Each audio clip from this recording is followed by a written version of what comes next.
My name is Benjamin. I'm 34, a real estate attorney turned licensed agent, which means I understand contracts the way most people understand traffic lights, not just the colors, but why they exist. I keep a legal pad on my nightstand, a measuring tape in my jacket pocket, and a thermos of black coffee permanently grafted to my right hand. I'm the oldest of two, the responsible one, the one who got a part-time job at 17 while my younger sister, Serena, got a standing ovation for remembering to take out the trash twice. Serena wasn't a bad person. She was a beautiful disaster, the kind that looks like a sunset while it's happening, and only later do you realize your house burned down. People assume real estate is glamorous. It isn't. It's Saturday morning, septic inspections, clients who ghost you after 18 showings, and zoning boards that move like continental drift. But I loved it anyway. There's something sacred about handing someone a key and watching their whole face change. Maybe I loved it because home was the one thing I had always built carefully and alone. The evening before my trip, I walked through my property the way I always do, checking windows, testing locks, breathing in the faint smell of lemon cleaner the maintenance crew had left behind. The backyard string lights clicked on automatically at dusk, little warm dots suspended in the dark. It looked like something worth protecting. My mother called while I zipped my suitcase. She had that clipped, practical tone she reserves for moments when she wants to say 10 things but has decided to say 2. Text when you land. I will. Don't overspend. You know how you get. I didn't know how I got, but I let it go. Good night, Mom. She softened slightly before hanging up. Have fun, honey. I flew to Kauai the next morning. First real vacation in 4 years. No clients, no inspections, no emergency calls about a water heater. My phone went into airplane mode before we hit 30,000 feet and stayed there. I read novels on the beach. I woke up early enough to watch the sky go from charcoal to copper. A local fisherman showed me how to cook fresh tuna over a portable grill and told me the secret was patience. A little girl at the pool asked if I was a movie star. I laughed so hard I nearly choked on my smoothie. On day 8, I turned my phone back on at the hotel restaurant over breakfast. I expected a few texts about packages or mail. What I found looked like the emergency broadcast system had exploded inside my contacts. 22 missed calls from Mom. 14 from Dad. 9 from Serena. A voicemail preview from Dad that simply said, "Critical situation. Call immediately." The granola on my spoon went back into the bowl. A server appeared and asked if I wanted more coffee. I nodded without looking up. I didn't call. I read first. Text after text. The story assembled itself in pieces, like arriving at a scene after the accident and reconstructing what happened from the skid marks. When I finally pressed call, Mom answered before the first ring finished. "Where are you?" "Still in Kauai," I said slowly. "What happened?" "We handled something for you," she said, and her voice had that particular brightness it gets when she's already decided she was right. "Your property. It's been sold." The coffee cup I was lifting went back to the saucer without a sound. "I'm sorry?" "You're welcome," she said. "Wait until you hear what we got for it." Outside, waves hit the shore and pulled back with a sound like the ocean exhaling. The normalcy of it, birds, sunlight, a child laughing somewhere made the moment feel surreal, like watching a flood from inside a snow globe. "Mom, listen to me very carefully." My voice was the same tone I use when a client is about to sign something catastrophic. "What exactly did you sign?" She talked for 6 more minutes. I listened to every word. Then I set the phone face down on the white tablecloth and looked at the ocean for a long time. Then I smiled. Just a small one, because the house they sold wasn't mine to sell. Let me back up. Serena and I grew up in a narrow 2-story house where the radiator knocked in winter, and the back fence leaned slightly left like it was listening to the neighbors' conversations. Mom kept a jar of emergency cash above the refrigerator, and a mental ledger of everything both children had ever cost her. I paid into that ledger constantly without knowing it. When I earned a scholarship, Mom said, "Well, you've always been the studious one."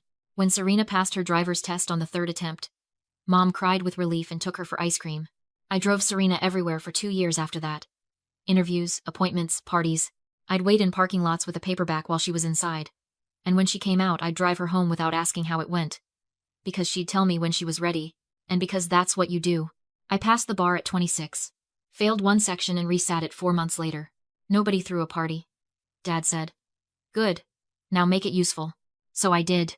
I pivoted into real estate law, then got my agent's license, then spent the next 6 years building a client base the unglamorous way: cold calls, floor duty, weekend open houses, 11 p.m., contract revisions. I ate peanut butter sandwiches over deal binders. I wore one good suit until the lining gave out. I took cases other agents waved off as too complicated. By the time I was 30, I understood something most people never do. It's not the house on the listing that makes you wealthy. It's the structure holding the house. Serena found credit cards the way some people find religion suddenly, completely, and with unwavering commitment. A car she couldn't afford. A wardrobe curated for a lifestyle 2 tax brackets above her income. An online business course financed at an interest rate that would make a loan shark wince. She posted champagne and sunsets. She texted me at midnight, asking to borrow money for rent. I said yes twice. She paid me back 0 times. The 3rd time I said no. She told Mom I was selfish. Mom called me to discuss the importance of family loyalty. I listened. I didn't argue. I just quietly made a note in my phone that said, "This is the ceiling. Don't raise it." 2 years before my Kauai trip, a developer I'd been working with hit a wall. New construction near the park, clean architectural lines, wide oak floors, those huge sliding glass doors that make a house feel like it's breathing. The market had softened, their lender got nervous, and they needed to offload the master lease to stop the bleeding. I knew the property. I knew the numbers. And I knew that in a panicked seller's market, the right structure is worth more than cash. I formed an LLC, Willow and Stone Holdings. The operating agreement was 12 pages of deliberate, boring precision. The LLC entered a master lease on the property with a recorded option to purchase at a pre-negotiated price locked in before the market recovered. I paid first, last, and security from savings.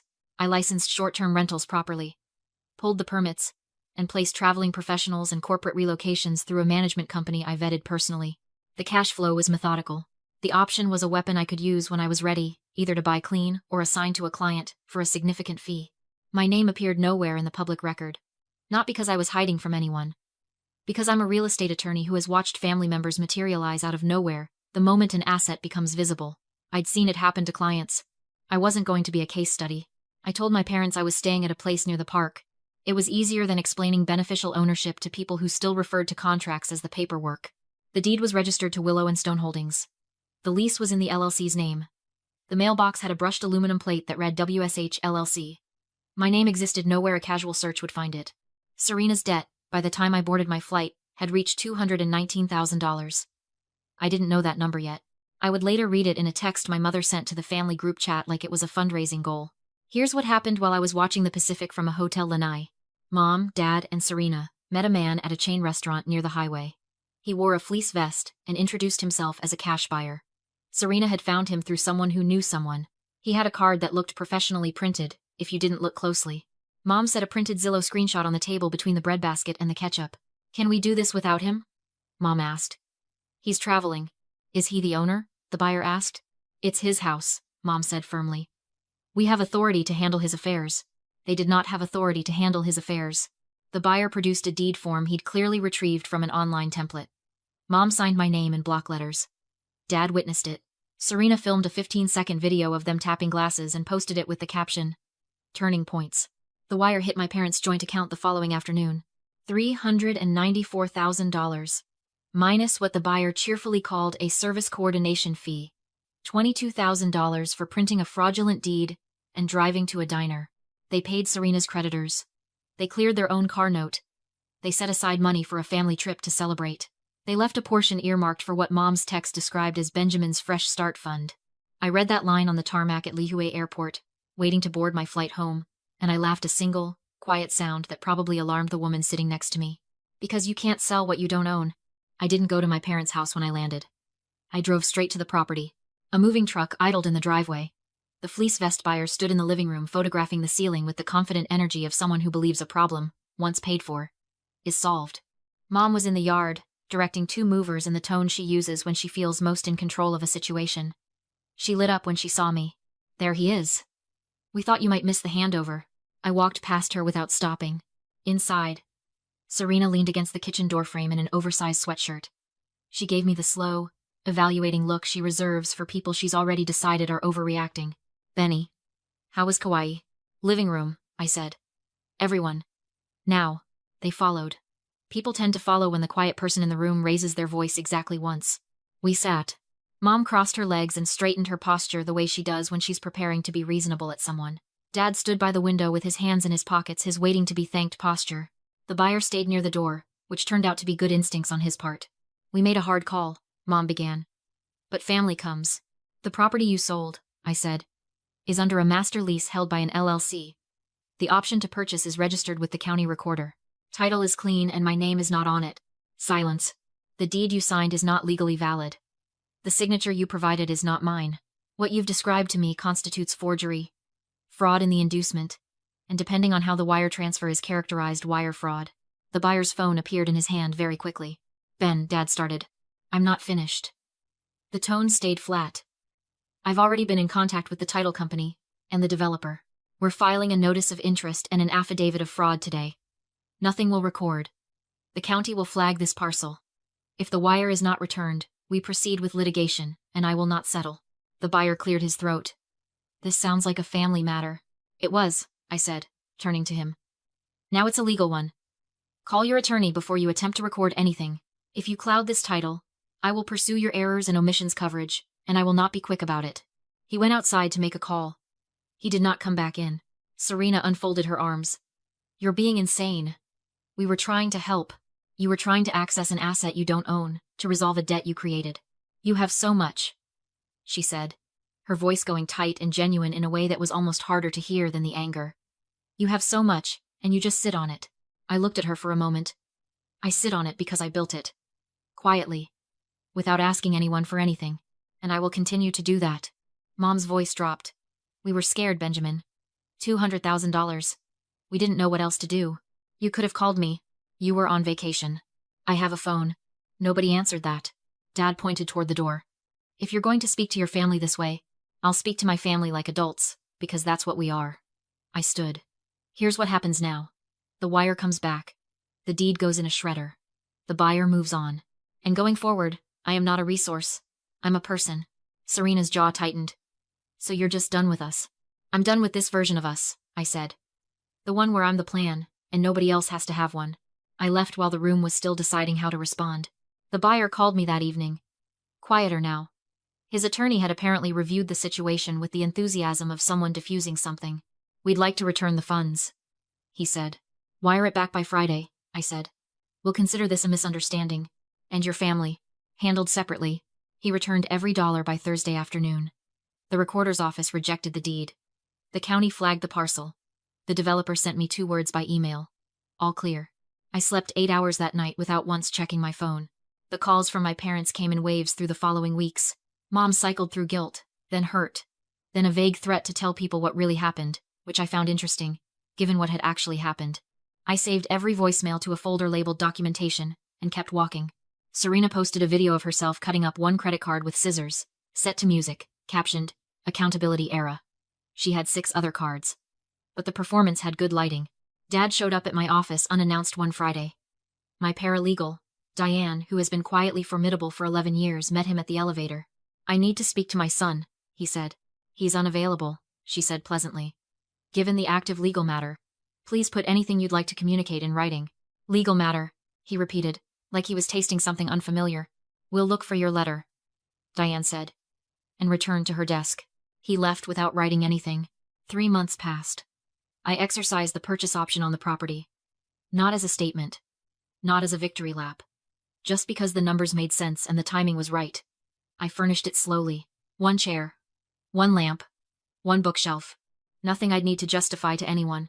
Some evenings I sit in the backyard while the string lights come on, automatically at dusk.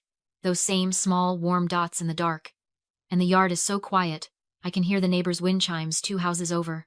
My mother texts occasionally. Forwarded articles about forgiveness. Mostly. I read them and don't respond. My father asks me real estate questions sometimes. I answer them like any client. Professionally. Accurately. Serena texted me last month. Are we okay? I wrote back. We're adults. We can be civil. She sent a thumbs up emoji. I considered that a reasonable conclusion. A few weeks ago, I sat across from a high school history teacher at a closing table. She'd been saving for 11 years. When I slid the folder across the table and told her the property was hers, she pressed both hands flat on the cover and breathed out slowly, like she'd been holding it a very long time. I didn't think this was going to happen for me, she said quietly. I know, I said. That night I ate dinner alone with my phone face down on the table and the yard humming outside. In the morning I made coffee and stood on the porch in the early light and thought about nothing much. That's the thing nobody tells you about building a quiet life. It doesn't announce itself. It doesn't make a speech. It just shows up one morning ordinary, and entirely yours. My name is Benjamin. I work carefully.